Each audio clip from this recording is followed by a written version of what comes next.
compartir. Y quisiera, antes de comenzar mi conversación con ustedes sobre el gran ornitólogo que escribió lo que se considera la Biblia de las aves de Panamá, el doctor Alexander Wetmore, quisiera dedicarle esta conversación a un muy querido amigo, el doctor George Hanger, que falleció ayer.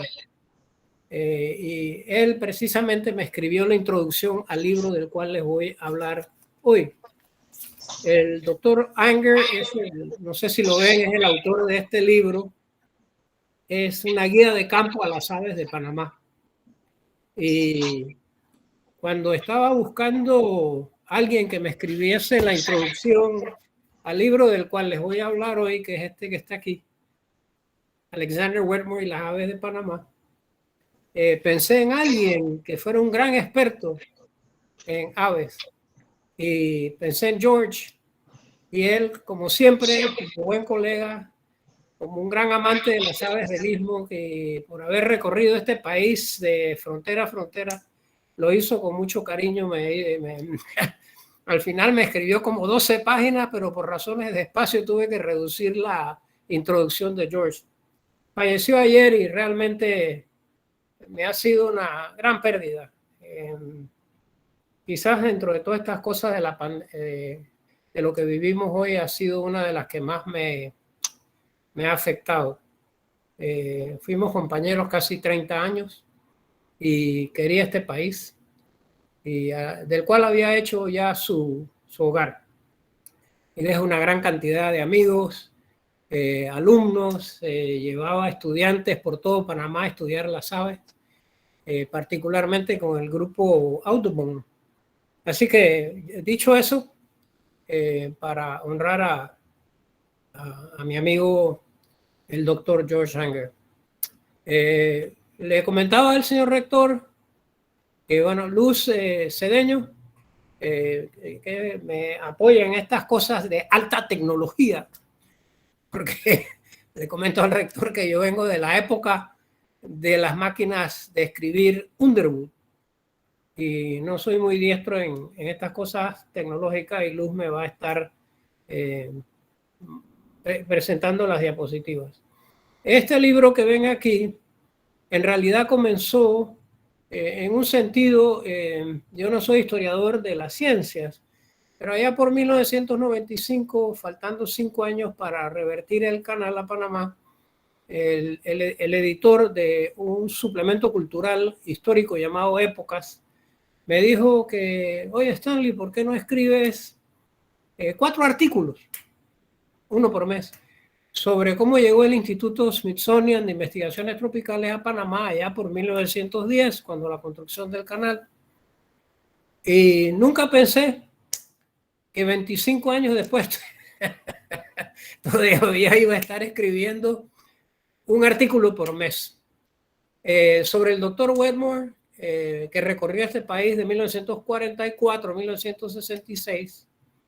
Y escribió los 4 tomos de lo que se considera prácticamente la Biblia de las aves de Panamá. Sobre él, sin darme cuenta, escribí 40 artículos mensuales. Y gracias también no solo a las cartas que él escribía, a la correspondencia con grandes personalidades a nivel internacional en Panamá, y él gustaba de llevar una cámara, una Leica, que fue una revolución en su época, y le gustaba la fotografía. Y no solo tomaba fotos de aves, sino que tomaba fotos en blanco y negro, que me gustan muchísimo, de cómo era Panamá, desde el Darién a Las Perlas, a Chimán, la costa arriba, la costa abajo, San Blas, la cordillera central del Istmo, Bocas del Toro, Chiriquí, La Coiba, y son unas fotos preciosas que se los comentaré. Básicamente ahí estamos viendo el Istmo con sus 75,000 kilómetros cuadrados, la cordillera central, que es lo principal, y bueno, su zona lluviosa del Caribe, la zona más seca al sur. El doctor Wetmore le apasionaba mucho las aves migratorias y fue uno de los autores, si no el autor, de la Gran Convención Interamericana para la Protección de la Vida Silvestre, que se establece allá por 1938 en Lima y se firma en el año 41-42 por lo que sería después la OEA. Y esa ley de protección de la vida silvestre y las bellezas escénicas es un hito en la historia ambiental de nuestro continente, de América Latina. Casi todos los parques nacionales, en un sentido u otro, se origina, esa es como la semilla. Y el doctor Wetmore estuvo a cargo del equipo científico en que habían varios distinguidos latinoamericanos en eso, y lo redactó para que lo firmaran los países que gradualmente fueron incorporándose a esa convención. El doctor Wetmore llega en el año 44, en plena guerra, a las Islas de las Perlas. Y de allí veía Darién, el fabuloso Darién. Él había escrito, su tesis de doctorado fue sobre las aves de Puerto Rico. Y allá conoció un gran zoólogo que escribió el primer libro de la zoología de Panamá, el doctor Goldman, Eduardo Alfonso Goldman, se llama The Mammals of Panama. Y el doctor Goldman creo que fue la persona que motivó a Wetmore a venir a Panamá, y que si venía a Panamá tenía que ir a Darién, el legendario Darién. El doctor Wetmore hace 2 expediciones a Darién, y una de las, como verán, esta es una foto que le toma a uno de sus vaquianos, a Jerónimo Sicaida. Y algo que yo admiro del doctor Wetmore, no solo le gustaba tomar fotos de aves, sino que era muy meticuloso. Ponía dónde, quién aparecía en la foto y la fecha. Yo quisiera ser tan ordenado porque yo he tomado muchas diapositivas en los trabajos de campo y siempre me digo al final, hombre, cuando llegue a la casa me voy a poner a ponerle fechas y quiénes son los que aparecen, y por una razón u otra quedo con las diapositivas un poco desordenadas. Y realmente si en algún momento aparecen unos voluntarios diestros en manejo de computadoras y son metódicos, serían más que bienvenidos a tratar de organizar este material centroamericano, de República Dominicana y de Colombia, y claro está, de Panamá. El doctor Wetmore, su plan era cruzar la cordillera, la serranía de San Blas, y eventualmente salir, explorar una región que era prácticamente desconocida desde el punto de vista de las aves. Y él hizo 2 expediciones a Darién, y la tercera iba a ser cruzando la serranía de Darién para caer al río Atrato. Era un gran proyecto, más no. La vida de uno está lleno de eso, como dicen los vaquianos, la gente experta en selva, aparecen atajos. De repente uno tiene que cambiar de rumbo y hacer otra cosa que no esperaba. Así que le voy a pedir a Luz que cambie a la próxima.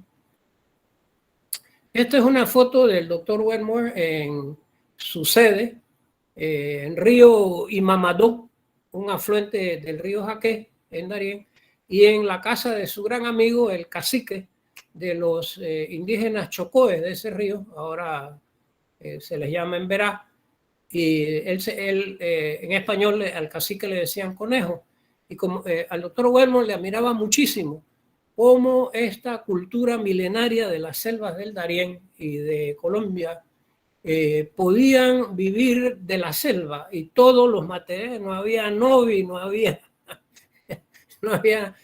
coches, nada de estos materiales, todo venía de la selva. Hasta los vehículos que eran las piraguas, las palancas, los canaletes, los arcos, las flechas, las lanzas.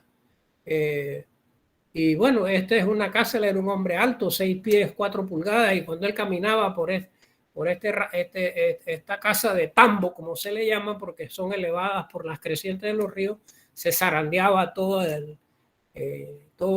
la casa, y los chocoes le decían el hombre grande que mueve la casa. Él le gustó mucho a Darién y volvería posteriormente, cuando allá por el año 61, 62. Seguimos. Cuando el doctor Wedmore llega en el año 47-48, hace su aparición un vehículo que va a revolucionar las comunicaciones, el andar de los científicos. Ya el doctor Wedmore no iba a andar en piragua, a palanca y canalete como en Darien, sino en un Jeep Willys. Y ese fue el primer, yo diría, el primer naturalista que anduvo aquí con un Jeep Willys. Panamá tenía muy pocos caminos asfaltados, no había, casi todos eran de tierra, y los ríos y las quebradas sin puentes. Así que este Jeep Willys lo habilitaron y se lo guardaban allí en Albrook. Solo el ejército americano tenía Willys. Posteriormente los comenzaron a vender a $500 como excedente, y fue una revolución cuando llegó ese carrito que podía, la gente tenía un dicho, dice, hombre, ese carrito trepa palmas y baja cerro.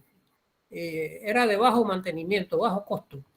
Quiero que observen en esa foto tomada en Río Parita Suero que hay una carreta que está llenando agua para ir a vender al pueblo. El pueblo tenía un pequeño acueducto, pero a la gente no le gustaba tomar el agua del acueducto porque dice que no sabía tan sabrosa como el agua del río. Y ahí ven la gente bañándose, los caballos, los bueyes. Pero noten que el río, el río tenía todavía bosques de galería. Es verano, es los periodos cuando el doctor Wedmore venía de Washington, que allá era invierno. Él era como las aves migratorias. Miren el caudal de aguas de ese río, a pesar de ser marzo-abril. Hoy estos ríos prácticamente se secan en casi toda la vertiente del Pacífico por la deforestación impresionante que ha tenido el país, y en buena medida producto de una política estatal y de la banca que se llamó, vamos a decir, la conquista del Atlántico y la conquista del país. Y era la potrerización del país, convertir las selvas a potreros, sin pensar a largo plazo de dónde iba a venir el agua. Y cuando se destruye el bosque, se está destruyendo la gran esponja que en invierno retiene el agua, le inyecta al suelo, a cosa que en verano vaya fluyendo el agua a las quebradas. En los estudios que ha hecho el Smithsonian, pues por primera vez, con un equipo de investigadores de varios países, se estableció cuánta agua aportan los árboles a la atmósfera, a las nubes. Y pongamos un gran espavé, puede inyectar en un día 125 galones, casi 500 litros de agua, un árbol a la atmósfera. Pero en una hectárea no hay un árbol, son muchos árboles. O sea que una hectárea de selva está inyectando miles y miles de galones de agua en vapor a la atmósfera para que llueva. Algo que le llamaba la atención al doctor Wedmore era también la arquitectura. Él, por lo menos pongamos esta foto de la iglesia de Parita, que en la cúpula tiene conchas de madreperla, porque Panamá tuvo una industria muy activa de la bucería de las perlas. A mí me tocó, como cosas de interés, entrevistar a casi los últimos buzos que quedaban de esa industria fabulosa, llena de episodios dramáticos. Y el doctor Wedmore veía que Parita, el pueblo que fue su sede en el 48, la iglesia era de 1546, y lo hacía pensar que los Pilgrim Fathers, y creo que hoy es el día o mañana es el día de Thanksgiving, de Acción de Gracias, que es para conmemorar la llegada en 1621 de los fundadores de Nueva Inglaterra, y él se quedaba pensando, caramba, Parita es más antiguo que Nueva Inglaterra, y eso le llamó la atención de Panamá, que la historia es muy temprana, desde la llegada del almirante del Mar Océano Colón a todo el periodo colonial, de luego el periodo de nuestra unión a Colombia y durante la República. Así que es un pueblo, un país muy, muy interesante. Sigamos. Esta es una foto que el doctor Wetmore le tomó a su asistente, Watson Perigo. Él era canadiense, era un gran... Él preparaba las aves que atrapaba el doctor Wetmore para ser estudiadas y luego exhibidas. Y quiero que vean la imagen, es el año 48, empecé en Azuero con la Coca-Cola que le llamaban la rompepecho. Fue la primera soda de 7 onzas y era la gran competencia. Esa fue, miren la arquitectura, lo que se llama de teja con madera redonda y madera cuadrada, la forma en que se vestían los niños. Es una foto muy antropológica tomada por este ornitólogo. Vamos. Luego de explorar Azuero, en donde ya notaba y pronosticaba desde 1948 que debido a la deforestación eventualmente se secarían los ríos de Azuero, se erosionarían los suelos y se sedimentarían las corrientes de agua. Eso se ha venido cumpliendo. Qué visión que tenía él del equilibrio que debe guardar la naturaleza. Su siguiente, no voy a mencionar todas las expediciones porque son muchas, voy a hablar de al compartir con ustedes algunas. La otra que les quiero mostrar es la costa abajo de Colón, Río Indio, que nace en la cordillera central y desagua a la costa, al Caribe. Se le conoce como la Costa de Oro porque en una época hubo un auge del banano que le dio mucha riqueza a la ciudad de Colón y a los caseríos de la costa de la gente, los costeños, cuya epicentro religioso es el Cristo Negro de Portobelo. Y allí ven las casas, los botes eran diferentes, estaban los botes pequeños para ser mandados, estaban los botes más grandes para salir a la mar y llevar los racimos de guineo a las lanchas que venían de Colón. Y luego subieron por el río Indio a los caseríos más tierra adentro, donde cambiaba no solo la vegetación, sino el tipo de gente. Eran lo que llaman el cholo coclesano. Y él le pareció muy interesante cómo un país tan pequeño como Panamá podía tener tantas diversidad de cultura y de personas.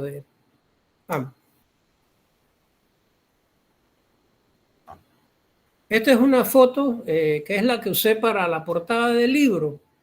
Es el doctor Wetmore ya cuando llega hasta donde llegaba la marea en Río Indio en el año 52, un sitio llamado El Uracillo. Y ahí lo ven, él llega a Panamá cuando ya estaba jubilado, en esa época era los 50 años, y él no sabía que en los próximos 25 años lo dedicaría a Panamá. Le tomó un gran cariño a Panamá, a su gente, y lo pueden ver en esa foto, cómo la gente se complacía en ayudarlo y él era muy simpático. Hablaba español, su esposa hablaba español y su esposa era clave porque era la dueña de la despensa y organizaba las notas y era un personaje. Su esposa, doña Beatriz, era de Curazao. Su padre había sido gobernador de las islas holandesas, de Curazao y Bonaire. Vamos.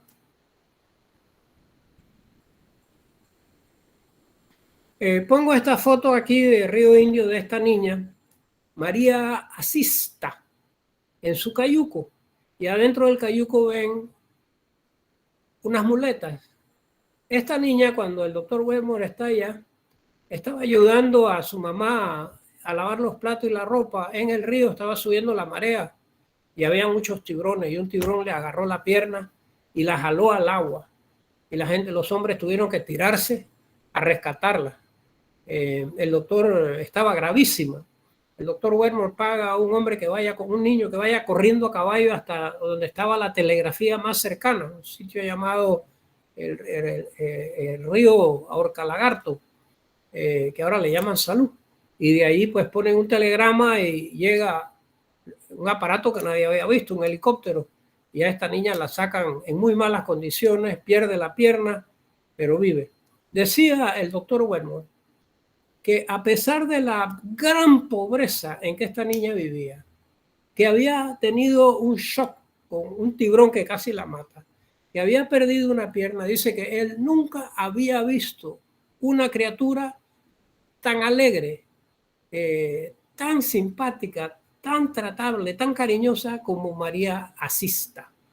Así que la pongo a ella ahí porque la pobreza no quiere decir que tú vas a ser infeliz. Y esta niña era feliz en el mundo que la rodeaba y me pregunto ahora dónde estará. ¿Estará viva? ¿Estará muerta? ¿Ya será una abuela, una bisabuela? Vamos. En el año 53, él va a un área poco conocida que es el sur de la provincia de Veraguas. Como ustedes saben, pues la provincia de Veraguas es la única de Panamá que tiene costas en ambos lados. Pues fue el ducado de Veraguas que la corona inglesa le otorgó al almirante del mar Océano, don Cristóbal Colón, por el descubrimiento de América. Y esto es una típica procesión del interior. Como ven, la mayoría de las personas, mujeres, no llevan zapatos. En el 53 mucha gente en el campo no tenía dinero para pagar $2-3 de zapatos. En cambio ahora uno ve que hacen fila en los malls para comprar zapatillas de $200 y $300. Es una cosa que hubiera sido incomprensible en estos tiempos. Y allí ven las calles sin pavimentar, que era típico, una bomba de agua, 2 bombas de mano para todo el pueblo, y ahí ven los postes eléctricos. No había un sistema de electricidad nacional, cada pueblito tenía su planta eléctrica con su marca distinta. Cuando se dañaba la planta eléctrica y nada más funcionaba la electricidad de 7 a 10 de la noche, luego se apagaba. No es como ahora que hay 24 horas al día de electricidad. Y el único día que se prendía de día la planta era los domingos entre 11 y 12, porque a esa hora tiene lugar pues uno de los rituales más importantes de este país, la Lotería Nacional de Beneficencia. Y la gente se aglomeraba en las ventanas y puertas de aquellos que tenían radio. Imagínense, tener un radio en esa época era, y más un radio de baterías, que eran para la época caros, ¿no? Eran otras épocas. Ahora cualquier muchacho tiene celular y en una familia puede haber hasta 5 celulares. En fin, vamos pues. La provincia que él más quiso y más le atrajo por sus montañas, su verdor, por sus ríos cristalinos y quebradas, por la diversidad de aves, la gente, fue Chiriquí.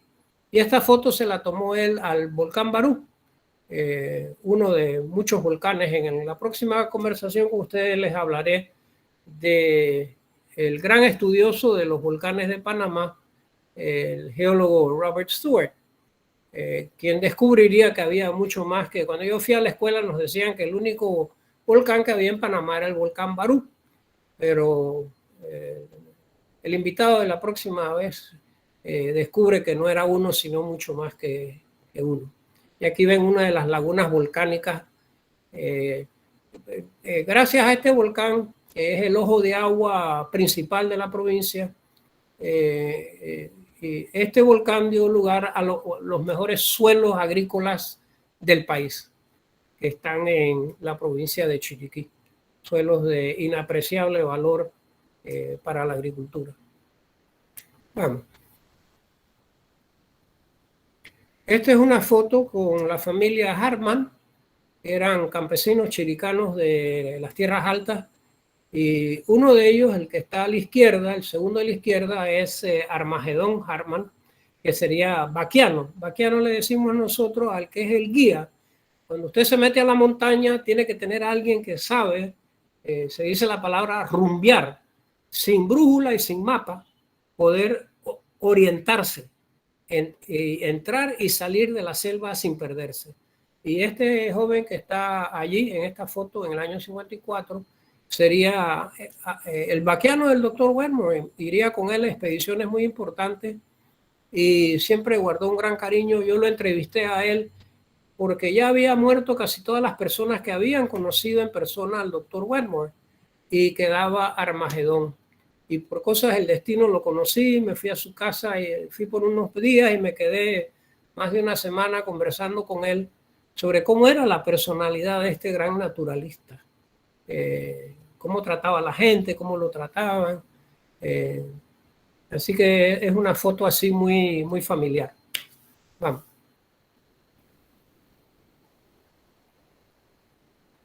En el año 55 hay conmoción en Panamá porque asesinan al presidente Antonio Remón Cantera, que había sido el jefe de la policía y que el que creó lo que se llamó luego la Guardia Nacional. Y el país quedó sumido en mucha tensión. El doctor Wetmore planeaba ir a Isla Coiba, pero el viaje tuvo que posponerse. Y esta es la estación de campo en Juan Mina, a la orilla del río Chagres, del Instituto Gorgas de Medicina Tropical. Otra gran institución que pronto va a cumplir, al igual que el Smithsonian, los 100 años en Panamá, dedicado a la investigación de las fiebres tropicales y de otras pandemias de los trópicos. Y aquí se quedó el doctor Wetmore a la orilla del río Chagres con Gedón y anduvieron para arriba y para abajo estudiando las aves del río, las aves hacia las cabeceras del río, en las quebradas. Fue una estadía muy placentera. A esta estación, que se ve muy humilde, llegaron algunos de los científicos tropicales más famosos del mundo. Estudiosos de aquí se inició uno de los estudios más completos de las serpientes venenosas de la América tropical. Se colectaron, quizás no es común saber que más de 400.000 personas mueren al año picados de culebra alrededor del mundo. Y en Panamá es muy frecuente.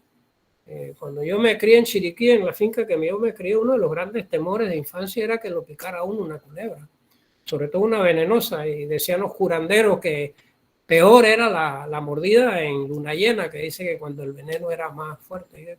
Y de impresiones que tengo de infancia era cuando traían a alguien mordido por una culebra, cómo agonizaba la gente, los dolores terribles, y luego cómo sacarlo cuando no había caminos para llevarlo al único hospital que había en David.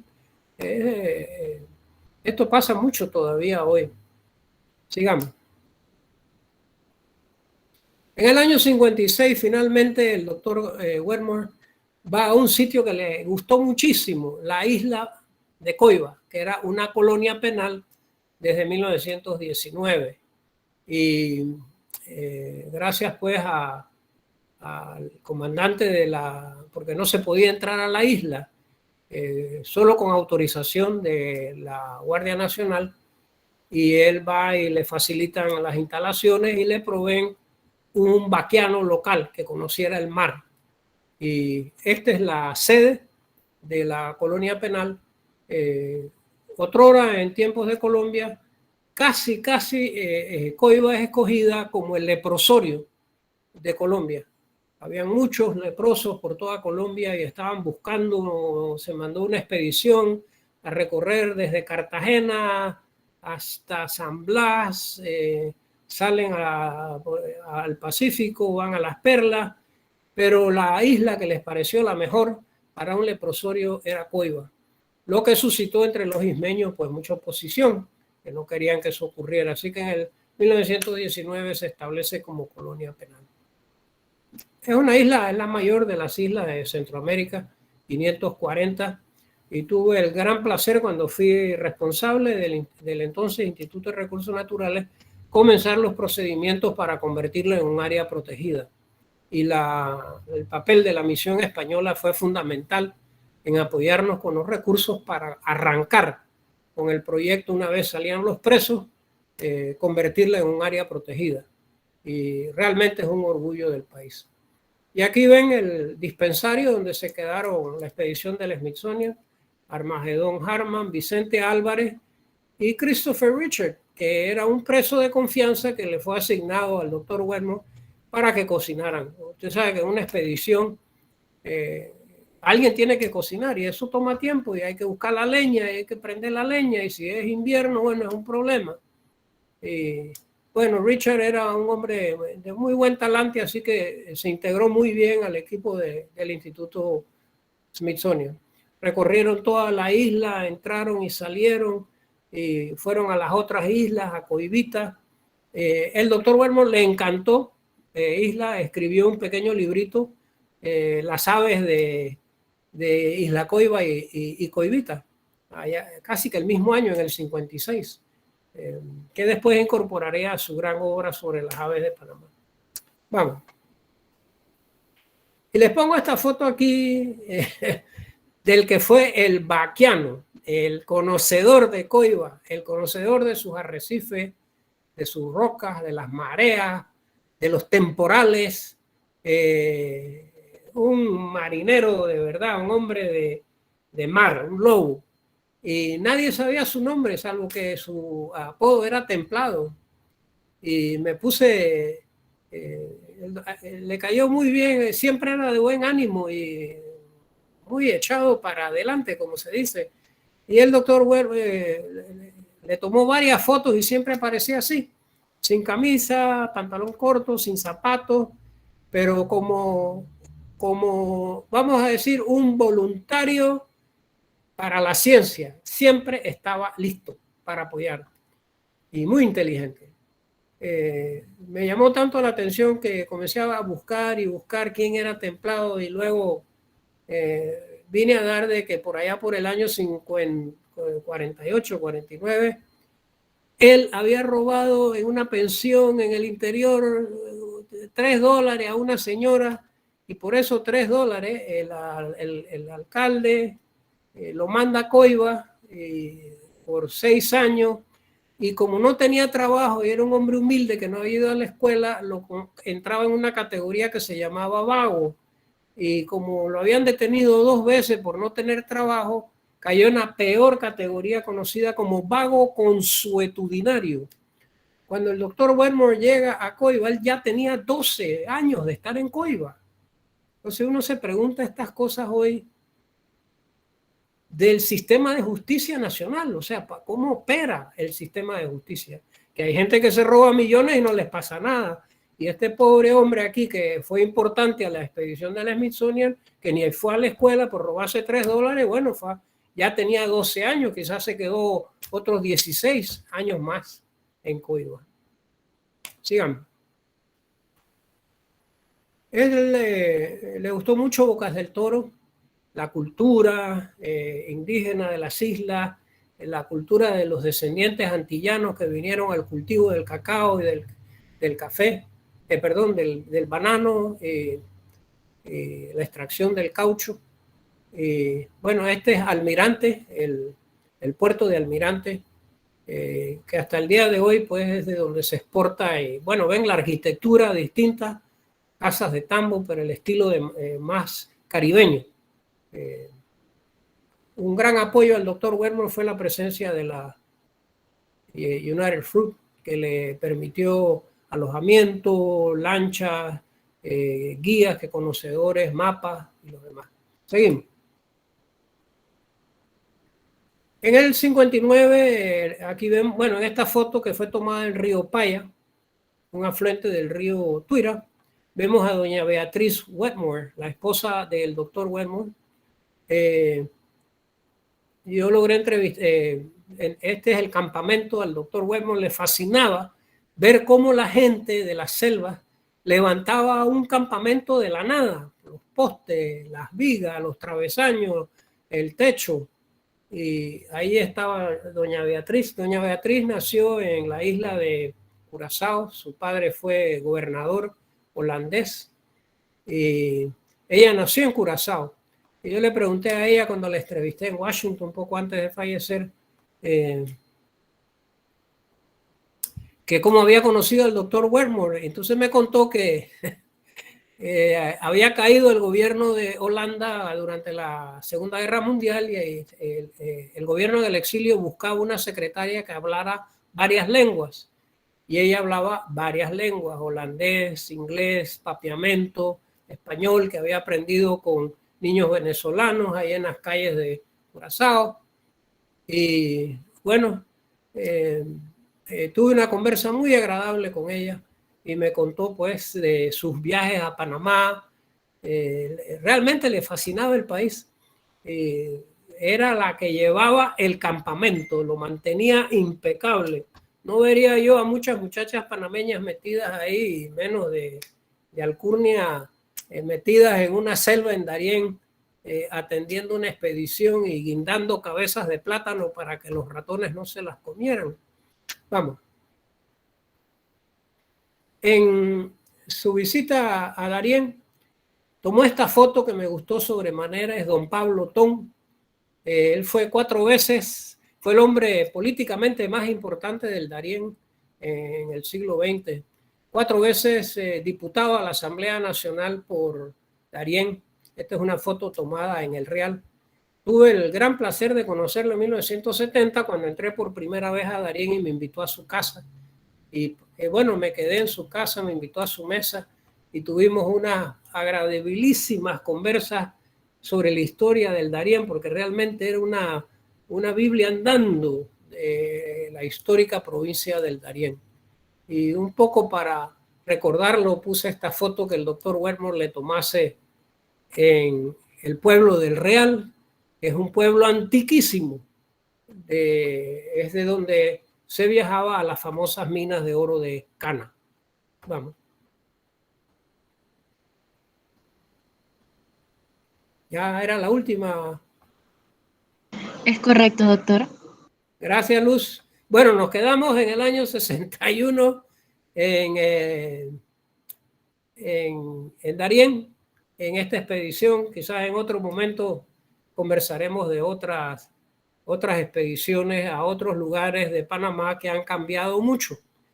Pero les agradezco la atención que me han prestado para compartir con ustedes la historia de un gran naturalista que fue secretario del Instituto Smithsonian. Y quisiera decir 2 cosas, además de los 4 tomos de las aves de Panamá que escribiese, que no ha sido traducido al español.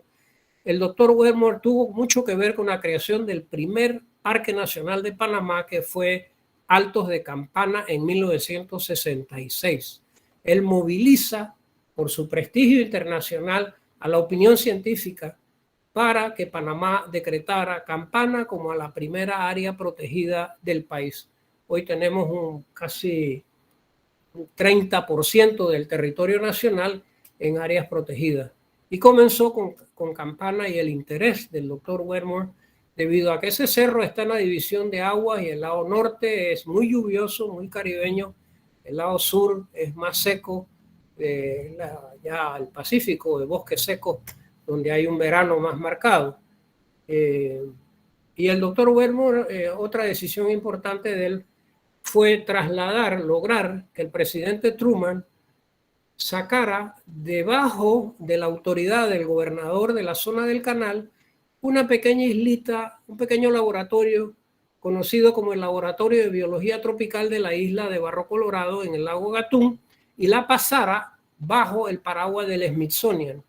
Y eso es lo que ha hecho, eso hizo posible que esa pequeña islita que se había fundado como laboratorio en el año de 1923 llegase a convertirse hoy en un gran centro internacional, el Instituto Smithsonian de Investigaciones Tropicales, que desde Panamá opera en todos los trópicos de América, en África, en Asia y en Oceanía.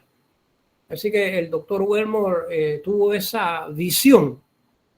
No solo era un científico puro y duro, sino que tenía una visión a futuro, de hacia dónde, como un capitán que lleva un barco a buen puerto en tiempos complicados. Bueno, si tienen algunas preguntas, con gusto. Sí. Muchas gracias, doctor Stanley. Aquí tenemos algunas preguntas. Gilberto Calender Murillo nos dice: buenas noches, muchas gracias por su conferencia. Mi pregunta sería la siguiente: si el doctor Wedmore en alguna de sus expediciones a lo largo del Istmo de Panamá descubrió alguna especie nueva. Oh, sí, muchísimas especies nuevas que están descritas en sus libros. Él tenía, además de las especies que él descubre y que estudia, él recolecta en Panamá casi 16.000 especímenes de aves que están en la división de aves del Smithsonian en Washington, donde pueden apreciarse. Pero él también, donde hubiese en el mundo una colección de aves de Panamá del siglo XIX, de principio del siglo XX, allá iba. Fuera en California, fuera en Inglaterra, fuera en un palacio de una familia acaudalada, él iba ya a ver esa colección de aves de Panamá. Y encontró realmente cosas fascinantes. Y iba a los grandes museos en otros estados, en otros países. Así que realmente era una pasión por descubrir y redescubrir especímenes que se creían perdidos.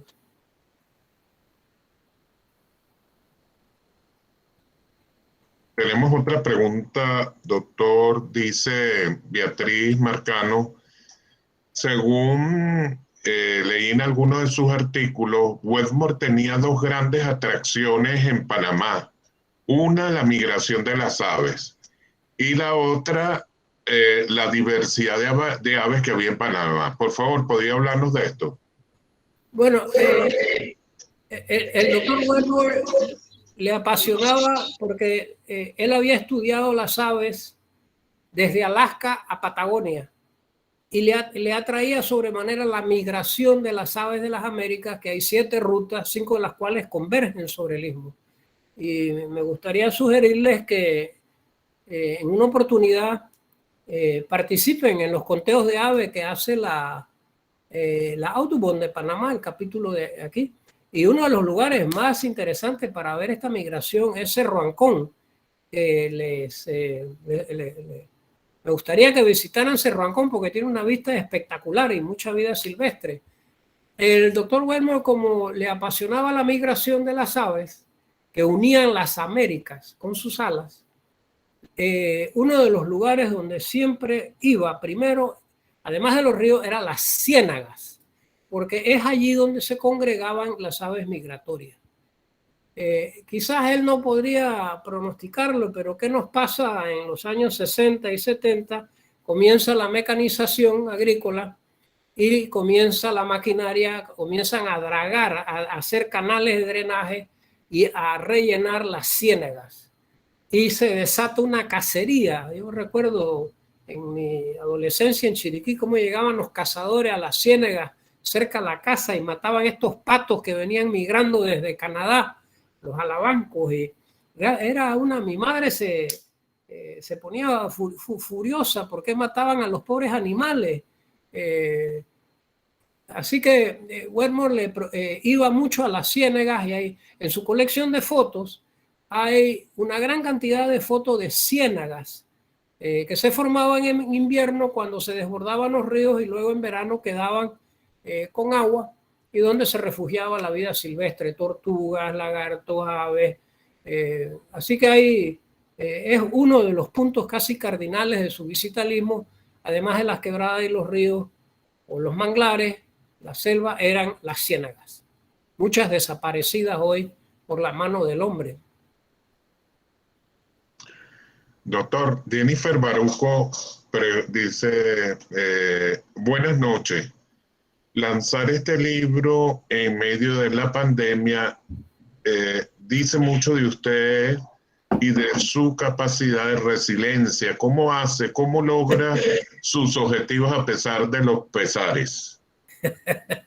Bueno, yo creo que más que todo, creo que llevo un optimismo de que las cosas se pueden hacer muchas veces contra viento y marea, teniendo como una meta y luego buscar buenos colaboradores, gente con quien se puede trabajar muy productivamente en equipo.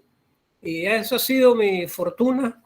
He podido conocer gente que en momentos muy difíciles hemos podido colaborar, y de diferentes orígenes, disciplinas, pero con una mente. Y el libro del doctor Wetmore, miren que cuando me animaron a convertir los 40 artículos de épocas en un libro sobre el doctor Wetmore, y bueno, dije que sí, y tenía el manuscrito listo, ya me lo habían revisado mi editora, tenía en Colombia quienes lo iban a imprimir, y bueno, se nos vino la pandemia y se cerraron las puertas, todo. Gracias a Dios, bueno, me salió un ángel de la guardia que siempre me ha apoyado en los programas educativos, y pensó que esta obra sobre el doctor Wetmore era una obra que debían los panameños conocer, igual los norteamericanos y los latinoamericanos, porque él fue a casi toda América Latina y el Caribe. Así que el no desmayar, el ser, vamos a decir, ser tenaz. Creo que esa parte de la tenacidad la heredé de mi madre y de mis abuelos. Era chiricano, de esos campesinos tenaces. Muchas gracias, doctor. Oye, una pregunta, ¿y dónde pueden conseguir los estudiantes su libro? Me habló de Amazon, por favor. Bueno, el libro del doctor Wetmore se encuentra en la Librería Cultural Panameña, que no sé si los estudiantes conocerán, los profesores, es una librería muy vieja, formada por la familia Fraguela, que está aquí en la Vía España, cerca de la farmacia Rocha. Ellos se especializan en libros de Panamá. Ahora la administra don Luis Fraguela. Allí lo pueden conseguir con otros libros míos. También lo tiene El Hombre de la Mancha, el libro del doctor Alexander Wetmore. No está en la librería del Smithsonian porque no está abierta todavía. El precio es de 20, tiene casi 400 páginas. Le puse 85 fotos, pero imagínense, de las 3.500 y resto de fotos que tomó el doctor Wetmore, tenía que escoger y nada más poner 85. Yo hubiera querido ponerle todas, pero hubiera sido un libro del tamaño de un directorio telefónico de otrora. Así que escogí 85 fotos que son las que acompañan el libro para que el lector vea cómo era el istmo, cómo eran las provincias, cómo eran sus pueblos en ese entonces, al mediar el siglo pasado. Y espero que con mucho gusto, si lo adquieren, con mucho cariño se los dedico. Y bueno, después le pondré un examen. Doctor, muchas gracias. Y entonces ya nos quedan 4 minutos para cumplir la hora de este webinar. Quería, por favor, abusar un poco de su confianza para que invitara a los estudiantes a esos proyectos que me habló en el Instituto Smithsonian, para que hagan sus pasantías, investigaciones, etcétera. Sí, miren, entren a la página del Instituto Smithsonian de Investigaciones Tropicales, en inglés, en español, Smithsonian Tropical. Se conoce por las siglas, 4 siglas, STRI, Smithsonian Tropical Research Institute. El Smithsonian, los científicos que vienen de todas partes del mundo, sobre todo en ciencias naturales, en biología marina, en botánica, en suelo, siempre están buscando asistentes. Pueden aplicar para ser asistente, aprender, ser parte de un equipo. La ciencia ahora prácticamente no es como el doctor Wetmore, que venía él con un asistente. Ahora son equipos de investigación que operan, vamos a decir, con un grupo aquí en Panamá, otro en Alemania, en Holanda, en Estados Unidos, en Nueva Zelanda, en Australia, en Japón. La ciencia ahora opera en otra manera, gracias a las comunicaciones, con equipos muy sofisticados. Y los jóvenes pueden incorporarse a un grupo de investigación y aprender cómo se hace ciencia, a accesar a la información global que existe y que ahora se puede conocer personas de diferentes países. Yo con frecuencia tengo voluntarios, pasantes. He tenido desde de Canadá, pongamos, de la Universidad de McGill, en Montreal, desde hace 20 años he tenido estudiantes que me apoyan. En el caso de Colón, donde tengo que hacer estudios sobre los pescadores, el estado de los manglares, las condiciones de vida, la migración. Me ha apoyado mucho con los estudiantes canadienses de McGill. Ellos cuando llegan a Panamá ya vienen de Canadá, hablan inglés y francés. Y aquí aprenden el español, ya les dan clases, son muy buenos estudiantes los de McGill, una excelente universidad, y varios panameños que han trabajado con los de McGill están ahora en Canadá haciendo sus maestrías o sus doctorados. Creo que es una buena oportunidad, aprenden. Luz, quien me ayuda aquí con las diapositivas, comenzó como voluntaria en el laboratorio de Galeta y luego trabajó en la biblioteca nuestra, que es una de las bibliotecas más completas en biología tropical en América Latina. Ella les podrá decir, bueno, los científicos que ha conocido, con quien ha trabajado. Así que me pueden escribir a mí, a mi correo electrónico, que lo tiene el señor rector, y con mucho gusto nos reunimos o tenemos una conversa, porque en lo personal siempre ando buscando voluntarios, pasantes para proyectos de investigación. Y también tengo un pequeño programita de becas, las becas Robert Steinman, pero esas son básicamente para estudiantes de muy bajos recursos que sean ya graduandos, para que puedan hacer su trabajo de campo, analizar sus datos, redactar tesis y graduarse. Y aquellos que aceptan, que son escogidos para una beca Robert Steinman, mejor que se gradúen, porque y como yo soy tenaz, no se me van a escapar. Es que los voy a corretear para que terminen la tesis. Y si no los encuentro, hablo con su abuela, su abuelo, su papá, su mamá, y me terminan la tesis. Muchas gracias, doctor. Y para terminar, aquí el profesor Eli Ramos de la universidad dice: buenas noches, excelente disertación. Nuestra secretaria general, la profesora Mirolada Martínez, me encanta escuchar al señor Jecladón por su forma muy clara y didáctica de presentar estos temas. Recuerdo entre varias entrevistas que le han hecho, hace unos años atrás mencionaba que San Blas y Bocas del Toro serían como una Venecia. Yarbelis Torrehabla, muchas gracias. Jennifer Bustamante, excelente, fue un placer oírle, doctor. La profesora Lizar Fakkerden, buenas noches, una charla muy enriquecedora. Gracias por compartir tan valiosos conocimientos. Los estudiantes, excelente, excelente, excelente. Todo un éxito, doctor, yo lo sabía. Yo vi el programa del doctor en CERTV y igual que este webinar, que una hora se convirtió, bueno, yo abrí, cerré los ojos y ya terminamos. Igual su programa por televisión, lo felicito, doctor, muchísimas gracias y nos vemos Dios mediante la semana que viene con su otra charla. Por favor, invite a los estudiantes. Muchísimas gracias y buenas noches. Gracias, hasta luego. Hasta luego. Y las gracias a Luz por manejar las diapositivas. Muchísimas gracias, Luz. Vale. Estamos a la orden en la universidad. Buenas noches. Por favor, los estudiantes llenen antes de retirarse la encuesta que les coloqué en el chat, por favor. Acuérdense que estamos en épocas de acreditación y nos piden hacer encuestas de satisfacción de todo lo que hacemos. José Antonio, llenó la encuesta.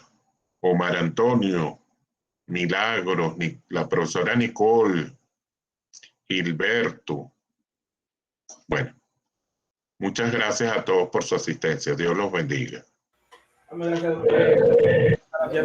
Gracias. Gracias. En la semana que viene el doctor tiene otra charla que espero asistan. Ok, estamos disponibles.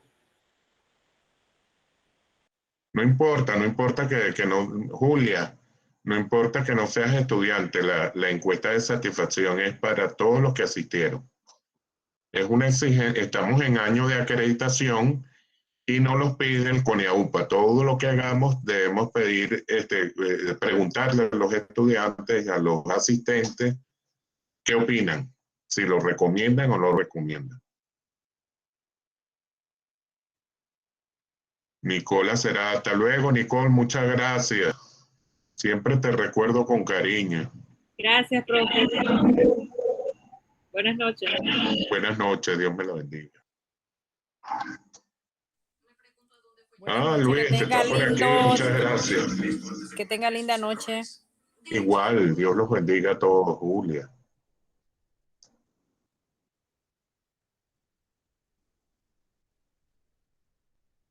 Diana Riquelme ya se fue. Nicole. Buenas noches, doctor. Gracias por la invitación. Gracias. William Eduardo Pérez, ¿cómo está? Profesor Eri, muchas gracias. No, gracias a usted por la invitación. Estoy seguro que los estudiantes quedaron muy satisfechos. Bien, bien interesante, ¿verdad? Que el Sí, doctor habló muy entretenido. Así es. Sí. Bueno, buenas noches, doctor. Buenas noches, doctor. Excelente presentación, profesor. Gracias, Nayansi. Dios me la bendiga. Belisario, Marulanda, ¿qué te pareció? Tienes el micrófono apagado, Belisario. Ahora sí. Muy interesante. Está bien. Bueno, hasta mañana a todos, que Dios los bendiga.